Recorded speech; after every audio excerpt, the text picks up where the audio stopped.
তুমি কি কখনো ভেবেছ মানুষ মানুষকে কতটা কষ্ট দিতে পারে? আজকে আমরা যে গল্পটা বলতে যাচ্ছি সেটা শুনে তোমার গা শিউরে উঠবে।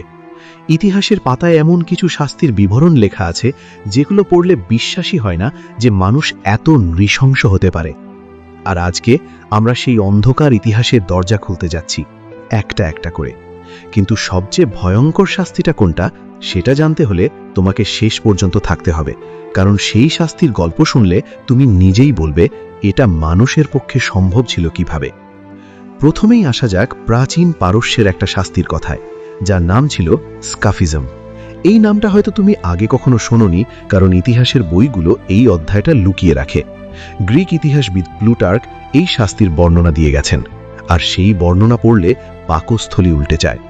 পারস্যের রাজারা যখন কোনো শত্রুকে সবচেয়ে ধীরে ধীরে মারতে চাইতেন, তখন তারা এই পদ্ধতি ব্যবহার করতেন। দুটো নৌকা নেওয়া হতো, একটার উপর একটা বসিয়ে একজন মানুষকে মাঝখানে আটকে দেওয়া হতো। তার হাত, পা আর মাথা বাইরে বের করে রাখা হতো।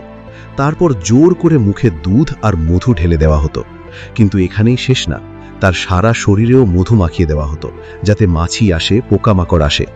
তারপর সেই নৌকা ভাসিয়ে দেওয়া হতো কোনো পচা জলাশয়। আর সেই মানুষটা দিনের পর দিন, কখনো কখনো 2 সপ্তাহ পর্যন্ত বেঁচে থাকত। প্রতিদিন তাকে জোর করে খাওয়ানো হতো যাতে সে মরে না যায়। ইতিহাসে এই শাস্তির সবচেয়ে বিখ্যাত শিকার হলেন মিথ্রিডিটিস, যিনি নাকি 17 দিন বেঁচেছিলেন এই যন্ত্রণায়। এরপর আসি মধ্যযুগীয় ইউরোপে। এখানে যে শাস্তির কথা বলবো সেটার নাম ছিল হাফ কোয়ার্টারিং, বা জীবন্ত অবস্থায় টুকরো টুকরো করা। ইংল্যান্ডে এই শাস্তি দেওয়া হতো রাজদ্রোহীদের।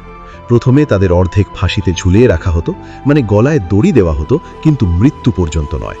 তারপর সেই জীবন্ত মানুষের বুক কেটে তার ভেতরের অঙ্গ প্রত্যঙ্গ বের করে আগুনে পোড়ানো হতো।